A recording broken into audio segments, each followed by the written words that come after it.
The Man Whore Podcast is sponsored by HotMovies.com. Try out some ethical, paid-for porn for free with none of those hidden fees or secret subscriptions when you sign up at HotMovies.com and use the promo code MANWHORE. Now let's get to the show. Welcome to the Man Whore Podcast.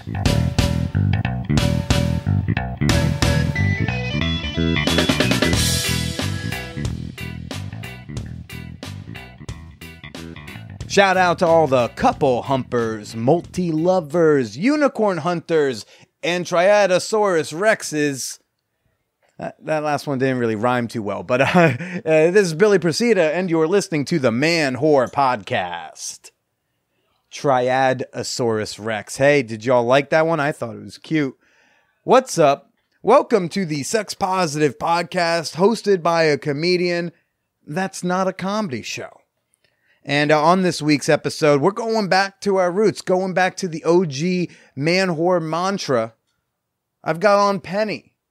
For those of you who are newer to the program, maybe, I started this podcast almost 6 years ago talking to women I'd hooked up with about sex, dating, and why we didn't work out. And Penny is one of these past partners of mine with whom I have not spoken for a few years. We had a couple of threesomes and a semi-unsuccessful one-on-one fuck session. That's about it. Honestly, this was the most sincere conversation I have ever had with this woman, and it was fantastic. And it was dope. I'm so excited to share this one with y'all, everybody. But first, we got to go to the show dates, people. Show dates. Yeah. Yakima, Washington. So sorry, but I got to cancel because the venue canceled, so that gig is no more. Here are the show dates on the books right now. Tonight, January 15th in New York City. Last chance to see me before I skip town. I'll be at Sylvana's in Harlem, 8 p.m. Consider that a very loose 8 p.m. start time. Then Pittsburgh, January 18th, I'm at Mount Troy Inn. And Los Angeles, I got a few dates out there. January 27th, I'm at Larry's. January 28th, I'm at the Santa Monica Hostel and Flights Beer Bar. And January 29th, I'm at the Sycamore Tavern. So if you're in either of those places, want to see me tell some yucks, do some joke things, come on out. Another great way to not miss any Man Whore Podcast news is to get on the mailing list. I do not abuse it. I'm not like Elizabeth Warren and sending you 2 to 3 emails every day. A couple times a month you hear from me. But it's the greatest way to not miss out on anything important. For example, I'm going to be sending out a survey very soon about Man Whore Con. If you've been thinking about coming to Man Whore Con this year, if you've been craving it, if you want to have a bit of a say in which weekend that's going to take place, get on the mailing list so you don't miss this survey coming out soon. Go to manwhorepod.com. Sign up for the mailing list. Don't forget to put in your zip code. That way, if I'm passing through Kansas City and get a last-minute gig, I can email the folks who are in Kansas City. If you don't give me your zip code, I don't know where the fuck you are. One more time, manwhorepod.com. Sign up for the mailing list. What's up with me? My girlfriend told me I was incredibly romantic because I asked her after a very deep fuck session if she can get pregnant. We've been dating almost 7 months, and I don't quite fully understand her birth control method or methods. Like, you ever have like a little session with your person and it was so deep and so raw that you finished and you were like, I feel like I got her pregnant, this one. I was just like, if my swimmers were swimming strong, I feel like this is the time it would have happened. Luckily, she reassured me there won't be any little Billy Prositas no matter how hard I went.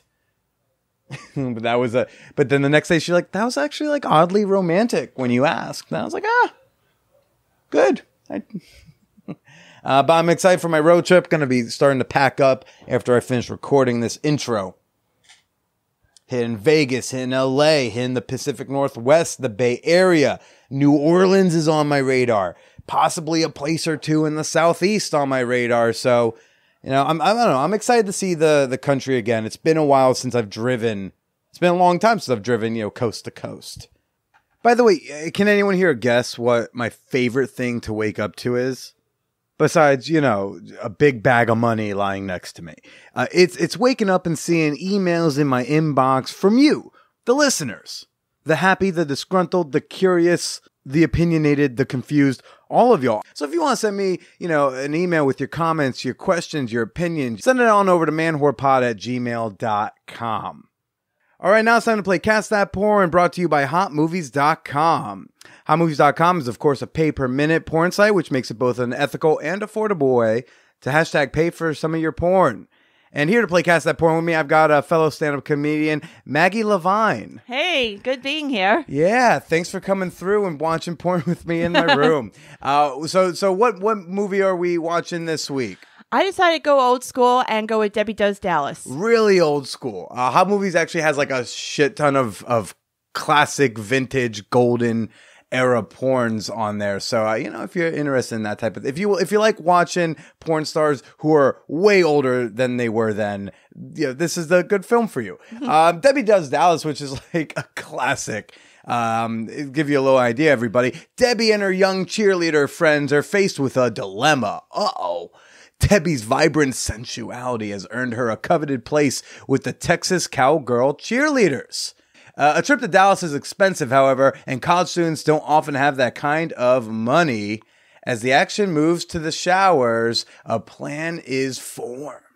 And so, who did you have in mind for this film? What would you see when you were watching Debbie Does Dallas? Well, first of all, even though these characters are supposed to be in high school or college, I made no attempt to stick with that age range. I kept with the spirit of 90210 and went with people in the 20s and 30s. People who could play, they can play college. Maybe, maybe not. I mean, Gabrielle Carteros was 35 when she was playing a 16-year-old on 90210? Sure, a little before my time, but yeah. Saka Channing was in her mid-30s when she played Rizzo in Grease. Oh. And that's supposed to be high school. well, who'd you have in mind right now? I mean, right now, there's a shower scene. Apparently, oddball reason, for Debbie, I was going between Katy Perry and Ariana Grande. I was just thinking of, okay, what woman can I sense cheerleader spirit from? And that's who I went with. So who else is in this flick that you want to... who do you think will be better in Debbie Does Dallas than the fine porn stars of Debbie Does Dallas? Okay, while we casually watch a blonde suck a cock. Okay, well... My fantasy dude here would be played by Mark Wahlberg. Is Mark Wahlberg your personal fantasy guy, just in general? Do you recast your sexual fantasies just with Mark Wahlberg? Actually, John Stamos would be up there, but I couldn't figure out what part he'd play in this. Okay, we'll find a place for John Stamos if he's very crucial to your sexuality. but I did envision Mark Wahlberg in the role of Mr. Bradley, some dude with a car that these two cheerleaders are washing. One of the characters is a record store owner that Debbie eventually... No, she works at a sporting goods store. You haven't actually watched Debbie Does Dallas, but you've read the Wikipedia plot summary. I went on Wikipedia, which I found very fascinating. The summary. So I know there's a record store dude. I had just seen the School of Rock the day before, so I'm thinking Jack Black for that role. Oh boy, because that was stuck in my head. I'm thinking, okay. What type of rocker dude can I think of who can run a record store? Wait a minute, I just watched School of Rock. All right, Jack Black. And who else we got in this movie? Okay, there was a librarian, Mr. Biddle, and I actually put Carrie Ellis. Who's that? Robin Hood Men in Tights. The Crush, he was the guy who moved into the garden house or whatever, and Alicia Silverstone went nuts for him. One, I thought he was really cute since Robin Hood. Okay. And second of all, he's got the British accent thing going. So I'm thinking if he's a librarian, he'd have the glasses on, he'd be all proper, and he'd have this total bookish look about him. But then when he starts really getting into it, the glasses come off, the tie's coming on loose, the shirt's getting unbuttoned, he's getting down. I want to see where this librarian is instead of looking at Ron Jeremy's butt. I don't think he's in this movie.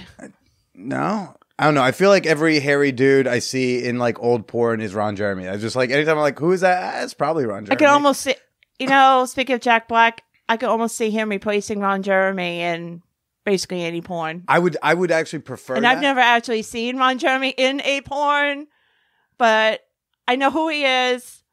I know what he looks like, and I'm thinking Jack Black could kind of film. It would be it would be a way goofier version of Debbie Does Dallas.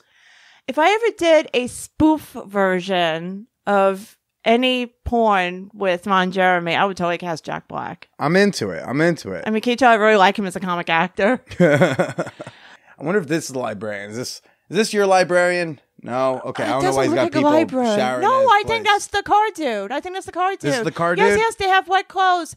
According to the synopsis, yeah, he invites them in to dry off because they got wet from washing their clothes. And that is where I said the Olsen twins and Mark Wahlberg would be having a threesome. I love that we only know what scene this is from a Wikipedia synopsis. That's hilarious.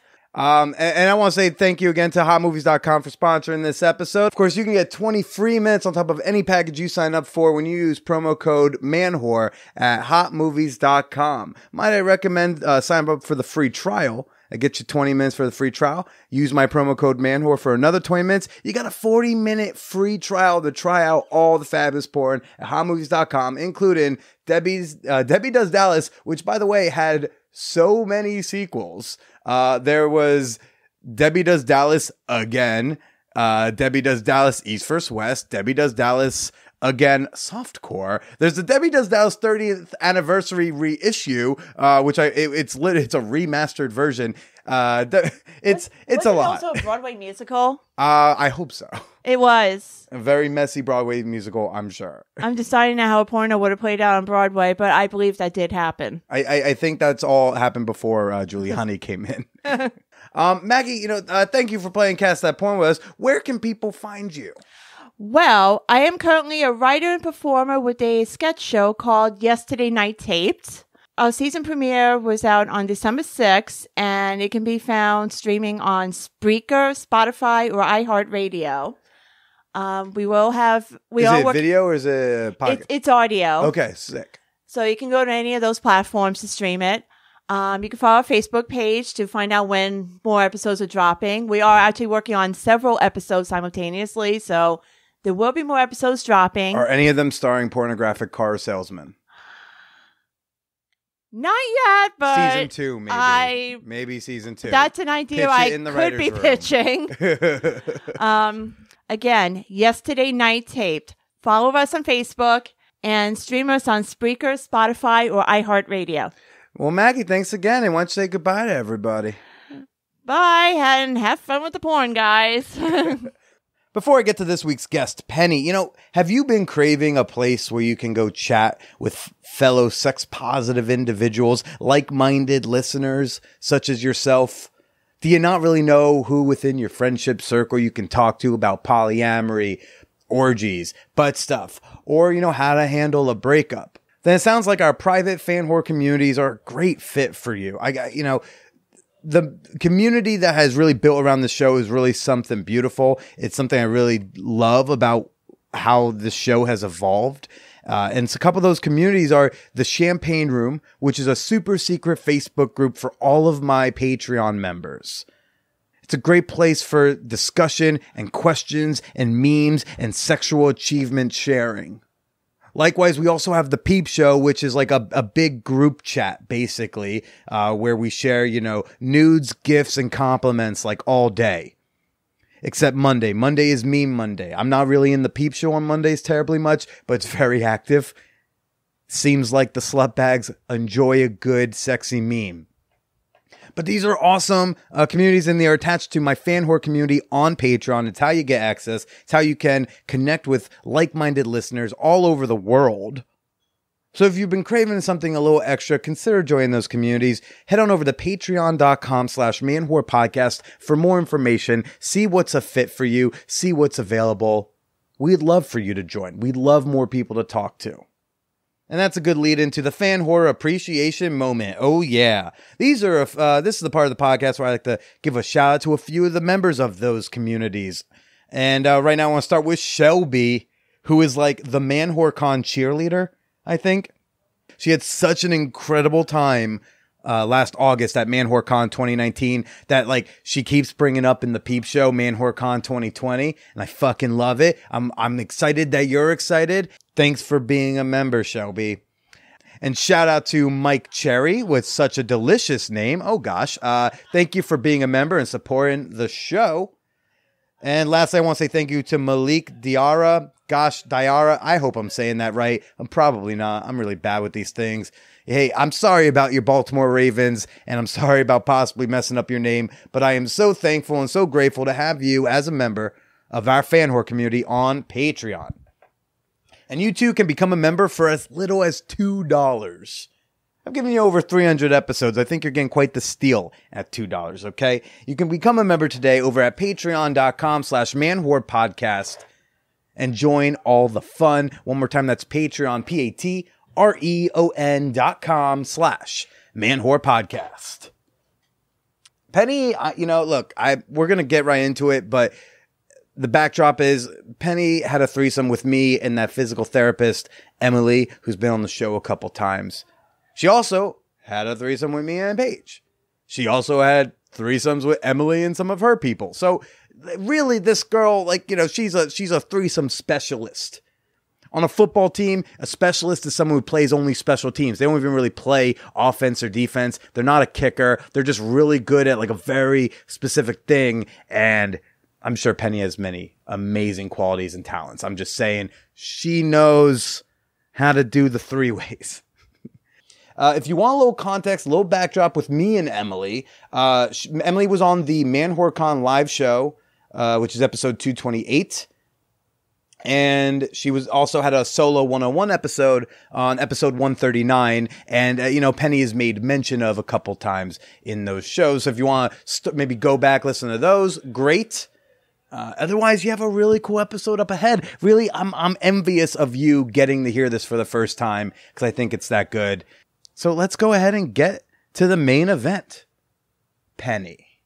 I think also the length of time that went on for was longer than most other encounters that I've had with people. And so I think for that reason, I maybe feel a little bit maybe I should have kept in touch with her more. So she did the, I forget if she shared this, I think it was when she did the podcast herself. Yeah. I didn't realize she shared that she used you for multiple threesomes later on with different people. Yeah. And then it was and then I remember it was well, I had her on with Paige. So I was just are you the threesome whisperer? Was what I thought. I would be very flattered with that title. We had a lot of fun times together, and I have learned that I really enjoy having threesomes. So that's been a fun thing for me to discover about myself. Yeah. Well, God bless you for it. Doing the Lord's out here work. doing exactly. It was a good time with Simpson down right now with Penny. Hello. Hey. I haven't seen you in probably 3 or 4 years, 3 years maybe. It's gotta be at least 3 based on when I moved, but 4 wouldn't surprise me either. Yeah. I mean, do you have any do you have good recollection of your interactions with people or? Oh no, I remember that. Yeah, I feel like I tend to have pretty good recollections. Yeah. Because some people they'll be like, "Dude, why are you I kind of I literally had one woman who came by.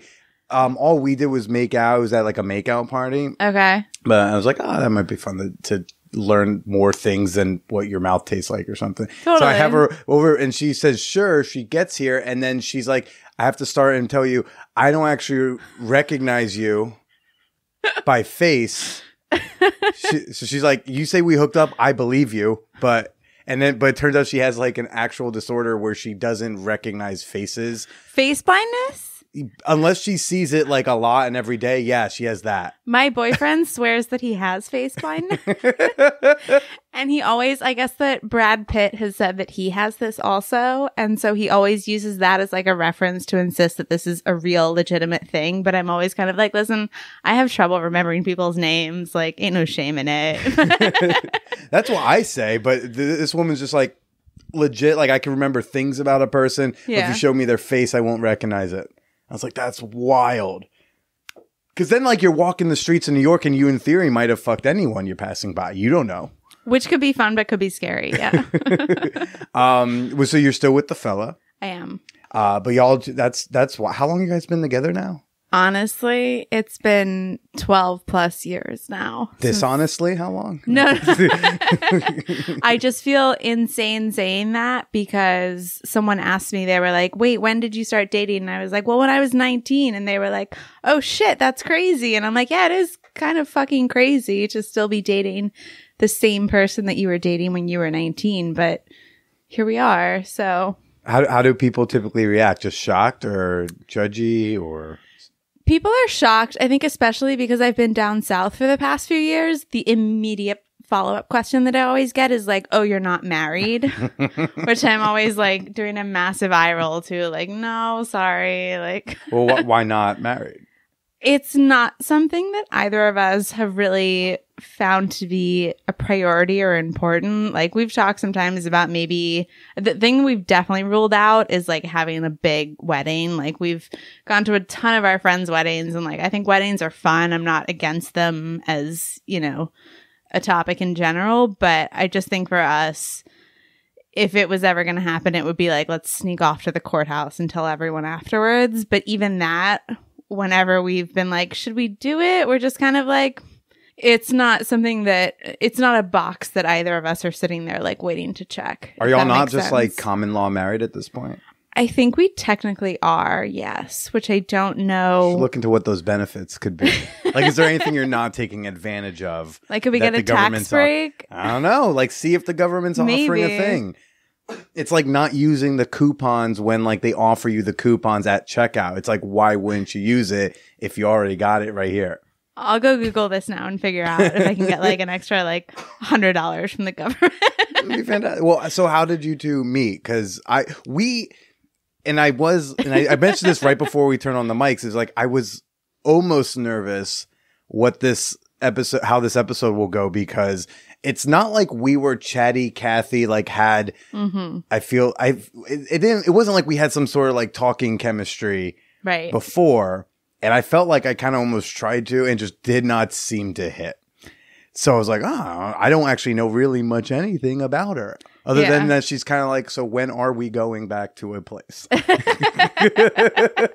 That's an accurate assessment of where we're at. Yeah, no, I won't contest any of that. So how did you meet this fella? We met in college. We met specifically because I was going away with a bunch of girlfriends on like a long fall weekend break, and we were all underage. And where we were going to school, if you were trying to buy like a significant quantity of alcohol, which like 10 girls going on a beach weekend, we needed, a lot. We needed that coconut rum. And I was the one put in, in charge of like gathering everyone's financial contributions and like getting the list of what they wanted. How'd you do that pre-Venmo, by the way? I don't even know. I literally had to walk around campus and like knock on people's doors and get their like wrinkled $10 bills. So the first time that we met was that he was a friend of a friend, and he's a few years older than me, so he was of legal age. And the first time we met, I literally handed him like a stack of like crappy wrinkled like girls pulling shit out of their handbags, being like, oh yeah, here's $12. And I proceeded to give him like the worst alcohol order that I think has ever been placed in the history of alcohol orders, because it was like coconut rum. And I remember having to describe to him like, we would prefer a jug of wine, but if only a box is available, we'll take that instead. And just all this stuff that I look back and it's super cringy. But yeah, that's how we met. Okay. And, I guess sparks flew despite the situation. And I'm glad you do make sparks fly with someone. That's a good thing. I assume that you don't go home and just sit silently at the dinner table till you're like, so are we going to fuck tonight? I imagine that's not how it goes down. Is that really what you think of me? No, what I thought of you was, it was never in a negative sense. It was just more like, we met for coffee. Right. So I guess, okay, we'll do this. I put an ad out for looking for like a third to have a threesome with Emily. Right. Who's been on the show, right? The physical therapist. So I put that ad out. You responded. Great. We meet for coffee because part of the fantasy was going to be, she was going to be blindfolded. Yes. She didn't know if I was going to bring in a guy, a gal, or multiple people. So she kind of wanted to let me surprise her. Obviously, I was like, I'm open to bring over a guy, but like Wade would prefer to bring over a girl. So Understandable. yeah, Reddit is full of dudes who will fuck your girl. But not that she was like my girl, but Red's full of the guys who will show up. I was like, I actually never really had like a proper threesome before. That was my first like real. That was both of our like. Not really. I was just gonna say, the like night before. Yeah, it came up. I was a little salty about it, but the night before she had her first threesome by accident. But we met for coffee, and you seemed very kind of straightforward to the point about it, just asking more sex-based questions, chemistry-based questions. Mm-hmm. I think I asked a little bit about like your relationship, but that was about it. Yeah.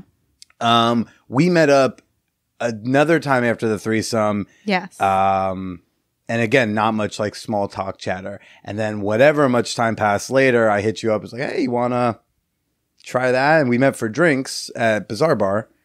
And then like, I couldn't seem to get conversation rolling. But then as soon as I brought up like, hey, would you want to like go dominate my girlfriend with me? You lit up and you were like, yes, I would. So it wasn't a negative thing. Like it's not like I think you're lame or something. It was just, I felt like I couldn't get any sort of chemistry going there.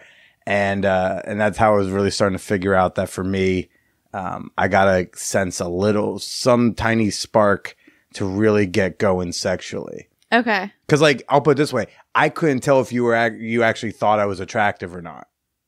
Oh. Which is fine. It's fun. I got to have some very good fun, but just the idea of like, if I have a hard time getting into something sexually if I don't think the other person's into me. Okay. Or if I'm not into whatever scene we're creating.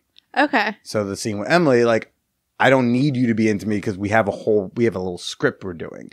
Okay. But if we were to meet like at a bar, we matched on Tinder and met up for drinks, I would probably not even end up inviting you over because I would have just thought based off the way we were interacting, she's not into it. She's just like fulfilling her hour-and-a-half requirement.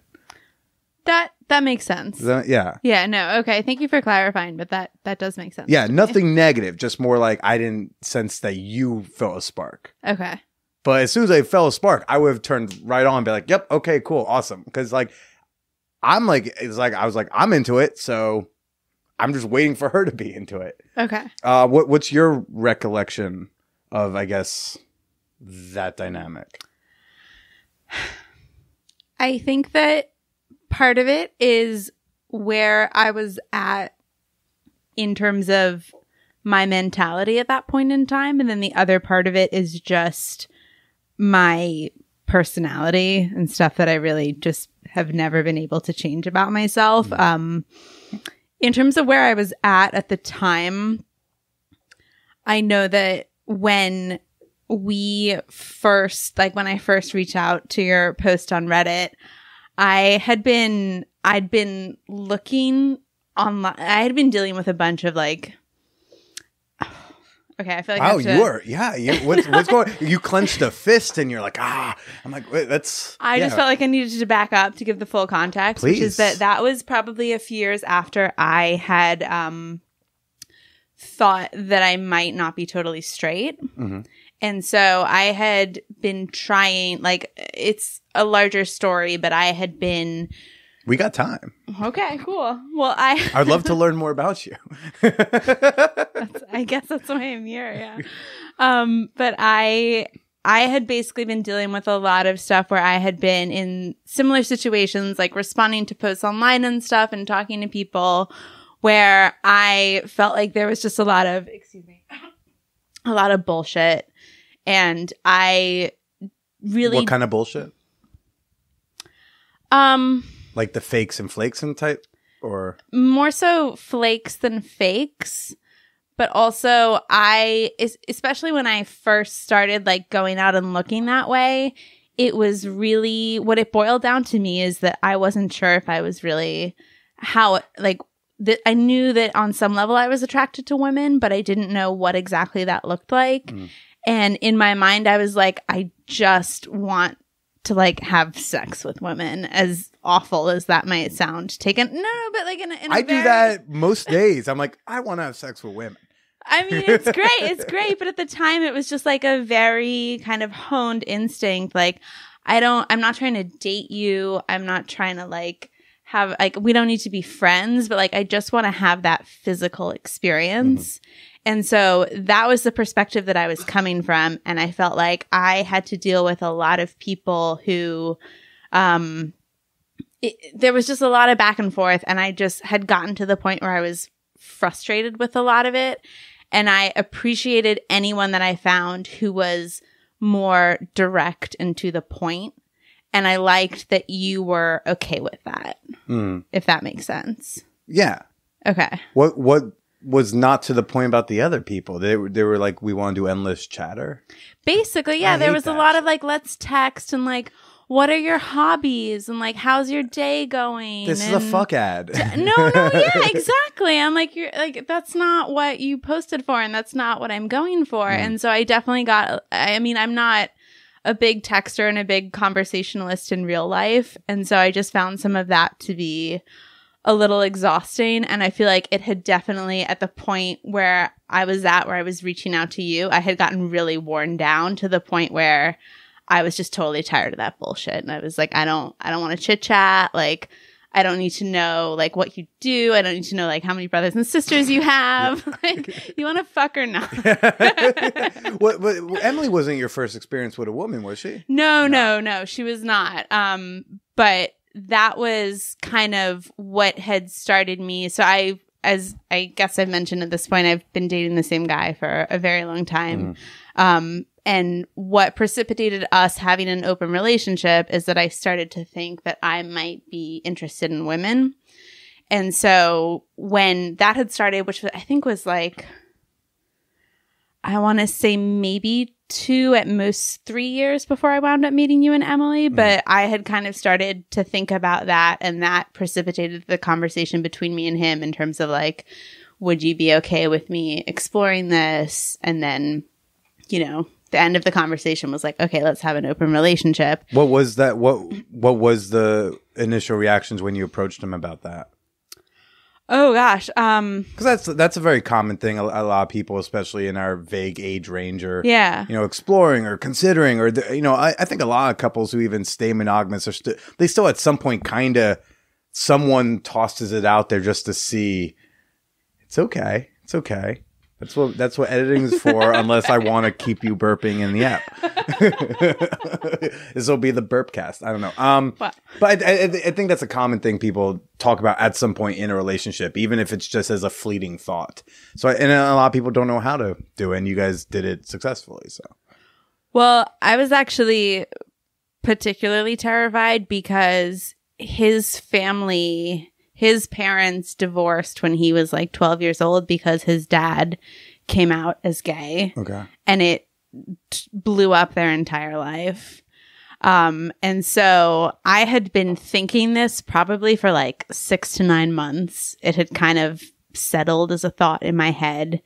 And I was really stewing on it and really trying to dismiss it for a long time. Like, it would be easier to just think like, oh, like maybe it's just I'm having like a hormonal moment, or I just like saw something on TV that made me like an extra horny or something. Right. But I basically realized that it was none of those things, and that it was something that I probably really needed to explore. And I was completely terrified to talk to him about it. How'd you think he would react? I thought that he wouldn't want to be with me anymore because of what had happened with his father. I thought that this would be too much of like a repeat for him, and that it would be like, I can't handle being with someone who's questioning that part of themselves. But he was like incredibly respectful and okay with it. And initially what I talked about with him is just that I wanted to be able to like have sexual experiences with women without him there, just because I think the obvious go-to place for most people is like, okay, cool, let's have a threesome. Yeah. And obviously I'm not into threesome. Yes. But for me, I was like, to really you try haven't queued up like Spotify songs. I'll take that as a compliment. I think it is. Okay. When a ton of people want to fuck you, I think that's a great compliment. Well, anyways, at the time, I hadn't had any threesomes. And so it was just important to me that I be able to figure it out like on my own Sure. and not have to negotiate that part of it. Like, okay, if he's there, is that kind of, Right. you know, muddying the waters a little bit. And in my mind, I felt like the only fair way, if he was going to let me go have sex with other people, like men, women, regardless, it was only fair to kind of open it up on the other end too and say like, you know what, if you want to go hook up with other people, that's fine too. And so, Were you truly okay with that? Or was that a thing you had to get yourself? It sounds like you had to let that be okay. well, it just wasn't. Like, it's obviously you're like, well, yeah, it has to be fair in a sense, but did you find it, you know, more difficult to accept the idea of him hooking up with others and you hooking up with others? Well, so I guess initially my thinking was that this would be for a limited period of time. Sure. And also, I guess the other piece that I had, or the thing that I was aware of, is that he has always been really kind of naturally flirtatious with other women. And it's not something that bothered me. It would maybe like once a year spill over into a place where I would be like, hey, you're maybe crossing a line here. I need to like dial it back. But just as I was thinking, again, because I was so scared that if I brought this up at all, he was going to be like, I'm sorry, I can't do this anymore. I was kind of thinking like, what can I bring to the table with this conversation? Negotiating power. Yeah, like, you know, Ah. give him a little bit of sugar to like make it a sweeter deal for him. And so I was What if like, we withdraw our nukes from Turkey? Okay, I see what you did there. exactly. So it was kind of more of a negotiating chip for me. And again, I never anticipated that, like, gosh, I honestly don't remember how long it's been, probably 6 to 8 years now that we've had an open relationship. So like a pretty significant amount of time. But initially I really didn't think, I thought it would just kind of be like, okay, let's do this. Like, let me figure myself out and then we'll get back to business as usual. But obviously we had a more positive experience than I think either of us had been anticipating. So What was the first experience successful experience you had outside the relationship?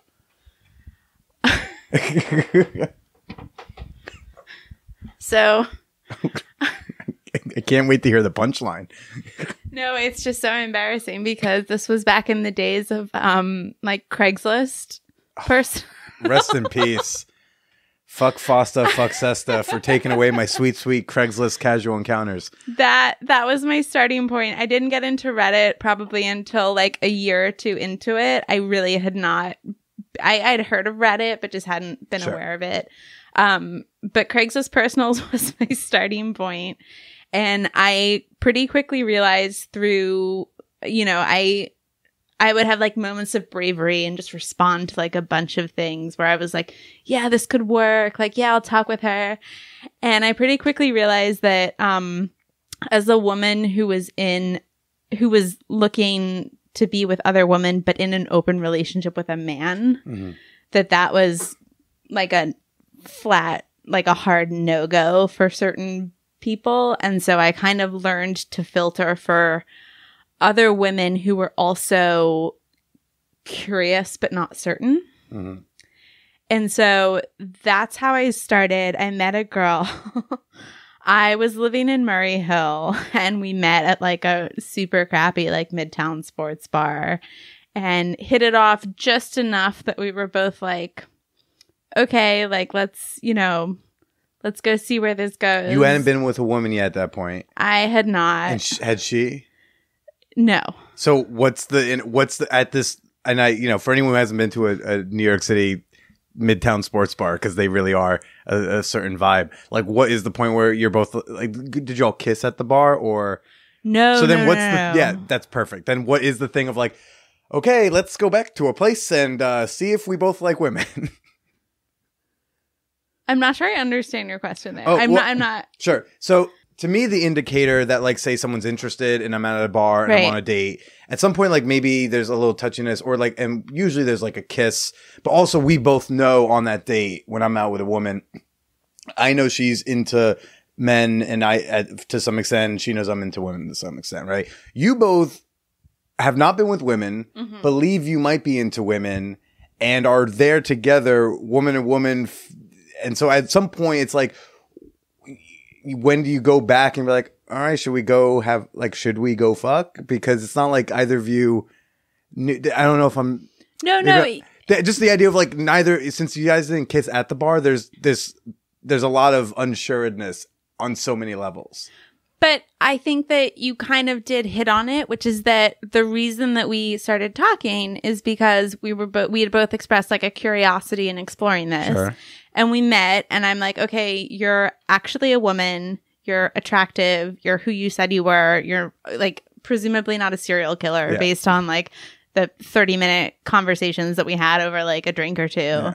And then it was, I mean, it does sound, in my mind too, it is kind of sad and transactional. Like, okay, like you know, let's go and just see what happens, because we're both at this point where we're like, I just want to know. Like, I just want to explore. I just want to taste it and know. I just want to see, like, let's just get naked and, like, you know, worst case scenario, someone's like, like, maybe I'm just going to go home now. But yeah, it definitely wasn't like, and again, I think that when I think about like what you were saying about the context of me, you know, like being more direct with you and like just kind of getting to the sex thing, like that was the mentality that I was coming from, having been in those type of situations where it was like not so much about having like a spark or a connection, but just like you're trying to find this out, like I'm trying to find this out, so like let's just get to it. And it definitely, like, looking back, it does feel kind of sad. I want to go back and give myself a hug. Like, there's more to it. Well, because like, it didn't sound like it would automatically be sad to me. It just sounded like it could have been a very awkward thing, or it could have just been a natural, just like if you were on a date with a guy and y'all decided to go home together. I didn't know. I was just curious because I could imagine the potential awkwardness. I didn't mean to suggest that it had to be just because you both didn't know. Could have both just fell into it and been at the bar and be like, oh yeah, I'm into this, and then, you know, whatever. I mean, there was both chemistry and awkwardness, but I think that if you've never been with another girl before, like I know that especially early on, we were both hypersensitive to anything in public because it's like that can be attention drawing. Mm-hmm. Was it a big affirming thing? Did you leave this particular woman's place unsure? Like, it was affirming in that I, again, kind of, part of me, I just hope that it would be clear. I hope that it wouldn't be muddled. Like, either like, okay, I'm going to get naked with another girl and like be in that moment and I'm going to be like, yeah, or I'm going to be like, fuck yes. And I was like, fuck yeah. Yeah.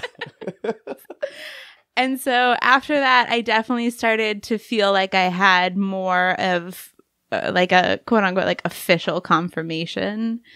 But yeah, it was fun. It was a nice time. Okay. I'll leave it at that. That's a perfect place to leave that. Okay. And so when we met up for coffee, like, do you have any recollection of, I guess, of me, or what that situation was like? I do. I remember that I had reached out to you and that you had come back. I think that your original post, if I'm remembering correctly, had not included the situation that you came back at me. The blindfold thing? The blindfold thing. But I do remember that you were very respectful in your email. You were like, if you just want to have a drink and have a threesome, that's cool. But here's something else that we've been discussing. And I remember that I really went back and forth on that a lot in my head because I totally understand why that's sexy. Like, if I had been in Emily's position, I would have been like, fuck yes, sign me up.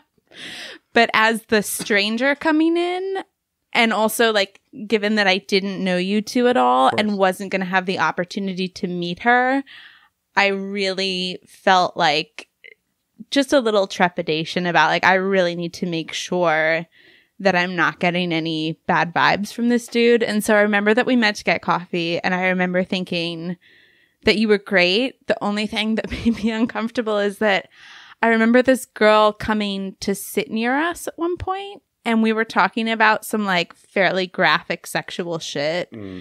And I just remember her like occasionally glancing over, and she could clearly hear what we were talking about. And I was like, yeah, if it was like, I feel like it was like 3:00 in the afternoon or something. Probably. It sounds like me.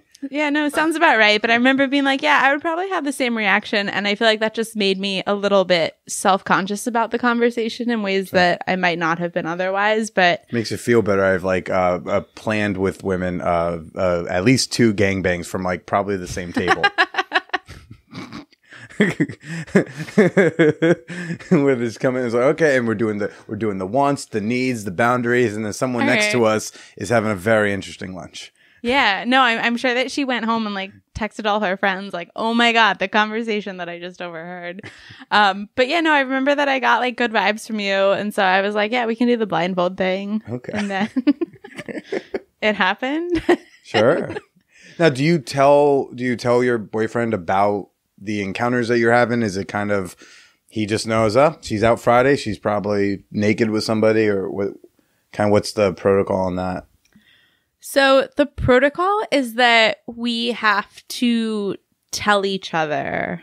Like, I told him I'm going to see someone that I met online. And like, even to this day, if I'm going to go see someone or he's going to go see someone, we have to give each other a heads up. But we have pretty different styles and needs in terms of the level of detail that we ask for. Sure. So he just wants like the headline, like, hey, I'm going to be gone. I'll see you tomorrow, or, you know, something like that. But I kind of have a weird curiosity where I will ask him a ton of questions, and not even like sexy questions, but I'll be like, is her mattress soft or firm? Like,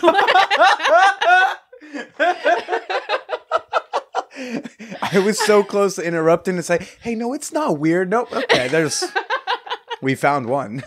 I don't know why. I just really want to like have the full picture of the situation in my mind. What scent of candles does she have in the room? Exactly. I don't know what it is, but that's just for me. And How is her bookshelf organized? Yeah, like, is what's it by she reading? Which, by the way, have you ever tried to color code a fucking bookshelf? It's horrendous. Oh, it's not. Okay. I tried and I gave up because I couldn't even sort the whites in the right order.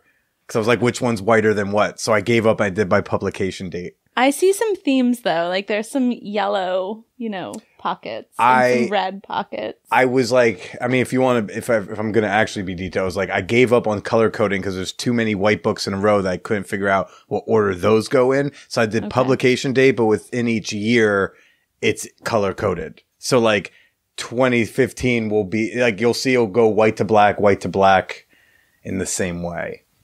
But that's like... You tried. Oh, no, you don't understand. I was sick for like 10 days. I had to try. I had nothing else to do. I spent an entire day trying to do that.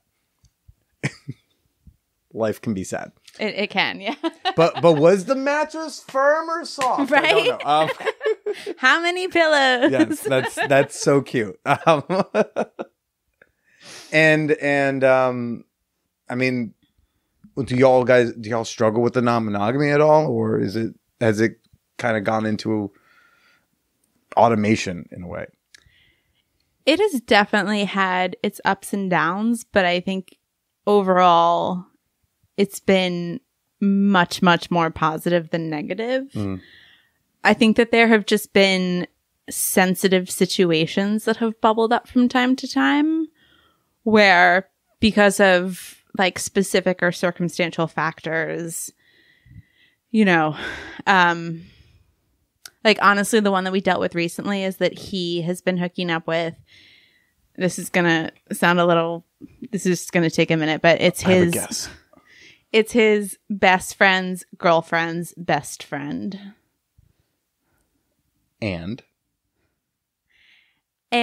I just brought up so he asked me, because she's someone that I've met, and I certainly wouldn't say that she was like an acquaintance or like a friend of mine, but I have met her a few times. Like she's been over to our apartment and stuff. And I had just said that I was sensitive to the fact that given that this is his best friend's girlfriend's best friend, that maybe if he was gonna start hooking up with her, that they, like the four of them would be hanging out together all the time. And I would just kind of start to feel excluded. And he was like, no, I got you. Like, it's not going to be that way. And then literally like a week after they started hooking up, the situation came up where I had been invited to something and got uninvited. By your boyfriend? Yes. Yeah. Because the girlfriend had invited the best friend / hookup. And so I kind of had a lot of feelings about that. How'd you feel? I felt terrible. I felt like it was something that I had called him out on. Like, I don't want this to happen. And he'd said, no, this is going to happen. Like, you don't have to worry about it. And then almost immediately it happened. And the specific set of circumstances where it happened, once I kind of like got over my immediate rage, I understood that it had been an accident and not an intentional thing of disinviting me. But I still felt like I had to make it clear, like, okay, if it happens once, it's an accident, but this is something that I had flagged as being a sensitive thing for me. And so if this is going to keep happening, that's really like not fucking okay. And he's been good about it since then. So but it's definitely sometimes you can get very excited about sex, especially if it's like newer sex. So like he's just fucking this new person. It's fun and exciting. And then you almost forget what your actual priorities are sometimes. Like clearly, and you can correct me if I'm wrong, but like clearly you're his priority. Right. It's not like y'all are a bunch of relationship anarchists saying, fuck hierarchies. Like you're the priority. And I think in the excitement, sometimes we can forget about that, or we forget to think about others, or think about like, if I'm really excited and going on and on about some sort of hookup story with someone who's close and important to me, I might forget to think about how that other person's going to feel, if I'm acting like insanely excited, and I also have not acted as excited with them recently, that like, oh, maybe that person will feel like, oh, is he not like as excited by me anymore? Stuff like that. Yeah, I don't know. It's like a stupid, dumb puppy dog sometimes. It is. And that's something that I've learned that he does. And I've mostly learned to like, deal with it on my end, and also kind of call him out on it when maybe it's like, how to like softly be like, hey babe, you're doing the thing. Yeah, just like take it down a few notches. But I just felt like, because I had so specifically said, sure, this is going to happen, it was not our finest moment, but y'all got through it. Yeah, no, we did. And I think that's, again, like, I don't mean to highlight the negative in any ways, because like I said, I feel like you have highlighted some great positives too. It's okay. There have been way more positives than negatives, but it certainly just hasn't been like totally smooth sailing all the time. Sure. Well, okay. Well, just so that you don't feel like it's only been negatives, what? Give me 3 things right now. Give me 3 things you love about your boyfriend. I love that he grew up on a farm in the Midwest and then moved to like rural Idaho, which is the opposite of how I grew up. And he is so How'd you grow up? That's how little I know. I've been inside you how many times? Okay. How little I know. I grew up in big cities. I grew up in London, actually. Whoa! I did, yeah. Way to bury the lead.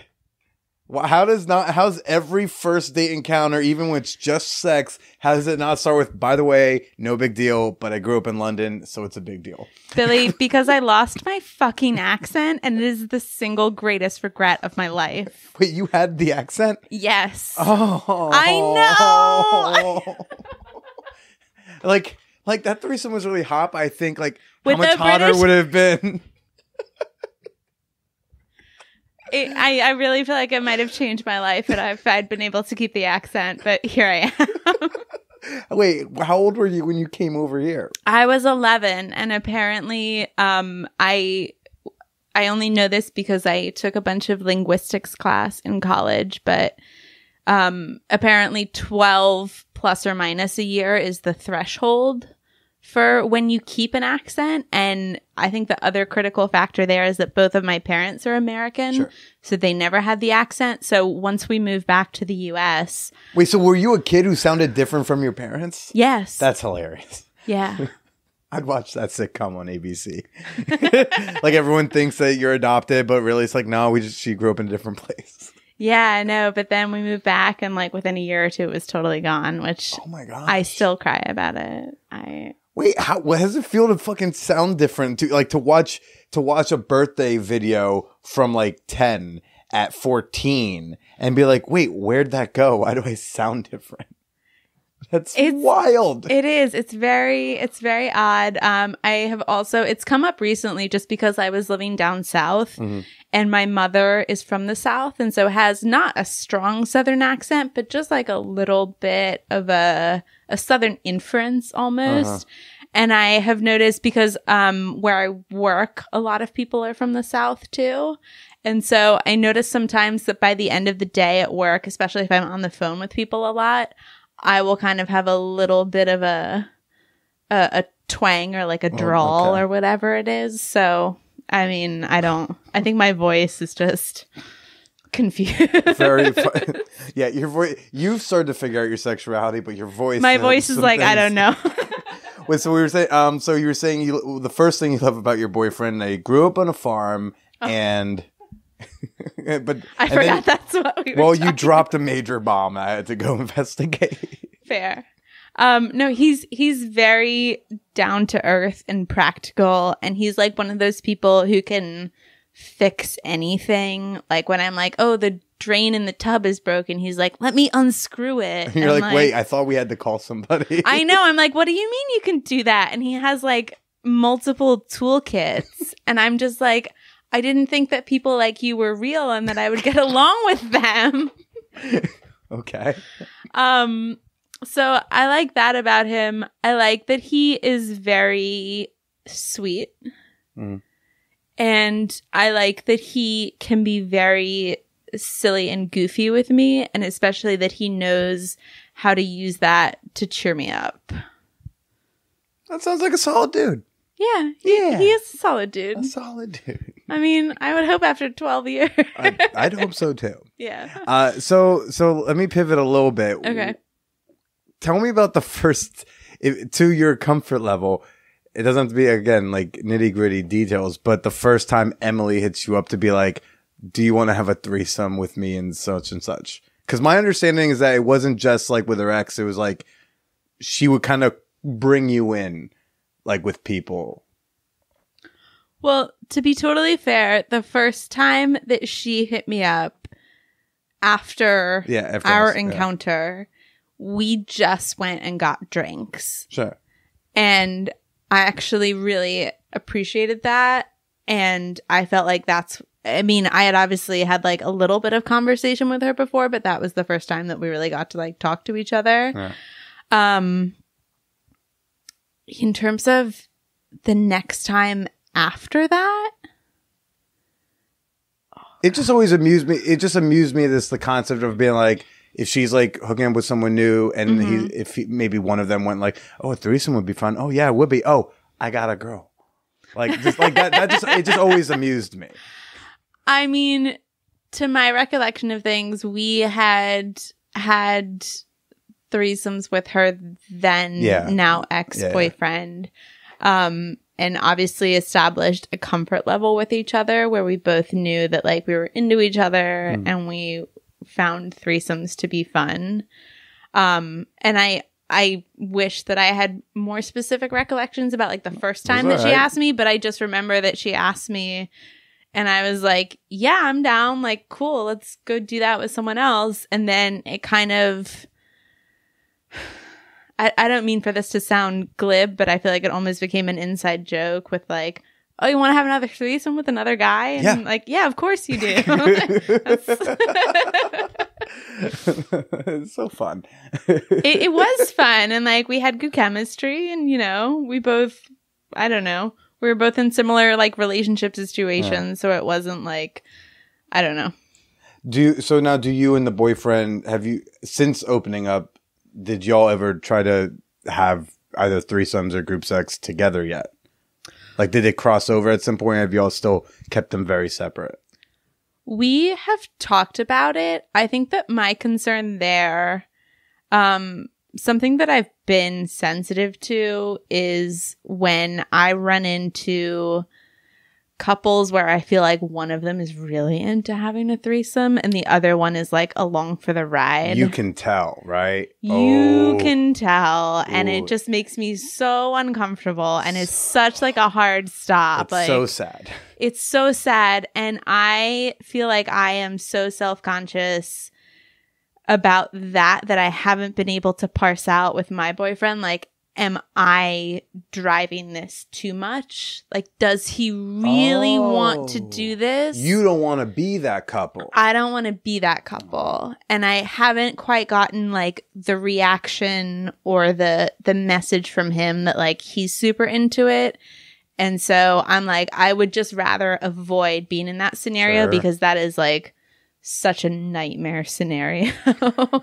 And so I'm kind of like, okay, when you're ready, like when you want to come through and be like, let's fucking do this. Like, you know, I'm down. But until then, it's kind of just been like a back burner thing. Sure. And earlier you had referenced like how you were then when we were talking about like the directness and things and the exploration. So how are you different now in the way you go and explore and have fun outside the relationship as opposed to before where you were like, I got this particular mindset?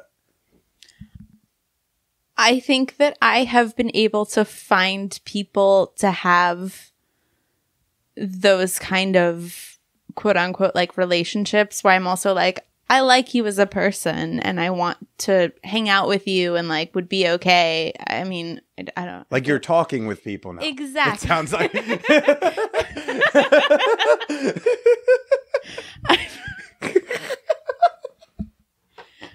you sitting with you at bizarre part, like because like I was so because when you agreed to come meet up because there was a long period of time, so I was like like I was super hyped and then I was like, oh man, like I feel like I am not interesting her at all.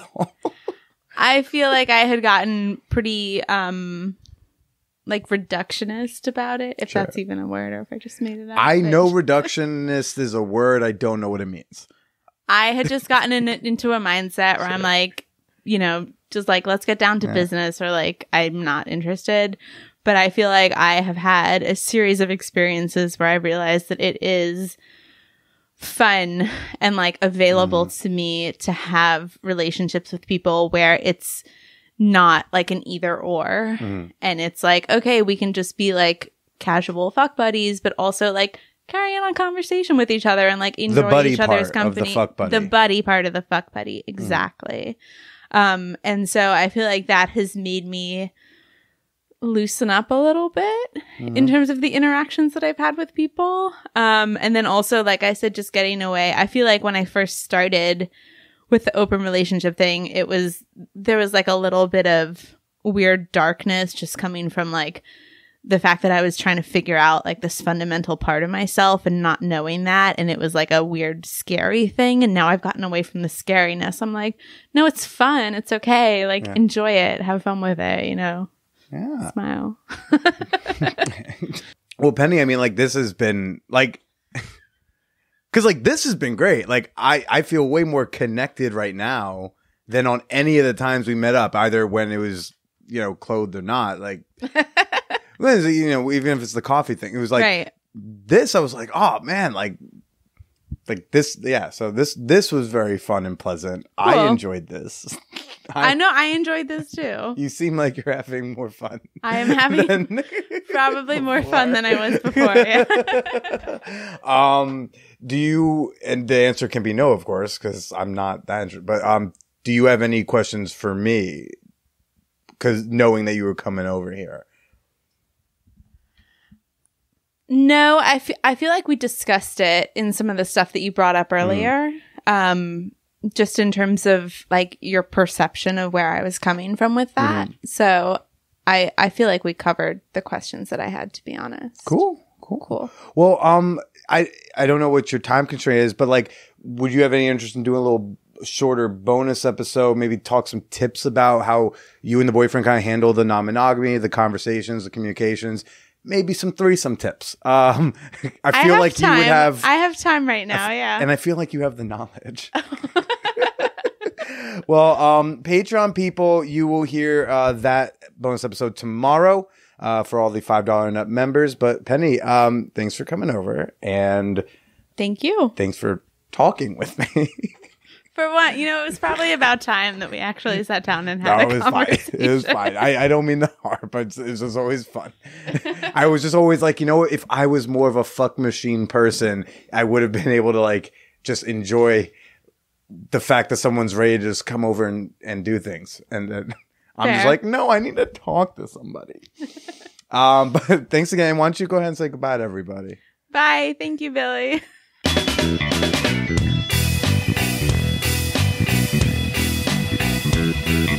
Again, if you want to check out that bonus episode tomorrow with Penny, as well as nearly 200 other bonus episodes of the Man Whore podcast, become a member of my $5 or higher tiers at patreon.com/manwhorepodcast. That's Patreon, patreon.com/manwhorepodcast.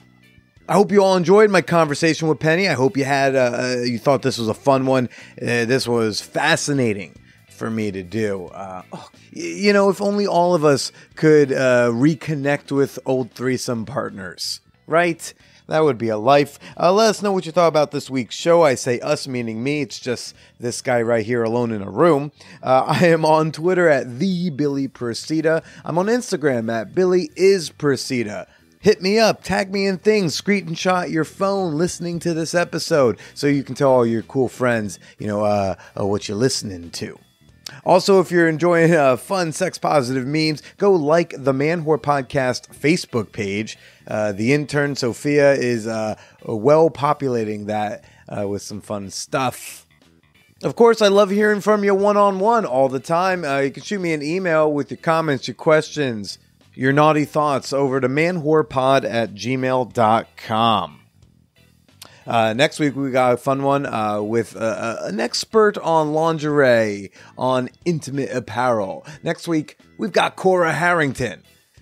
Did y'all see Elizabeth Warren not shake Bernie Sanders' hand after the debate? It was fucking nuts, right? I felt a lot of suspense. It was like watching the big battle episode from the last season of Game of Thrones. I was like, oh snap! It's crazy, right? Woo! Stay slutty.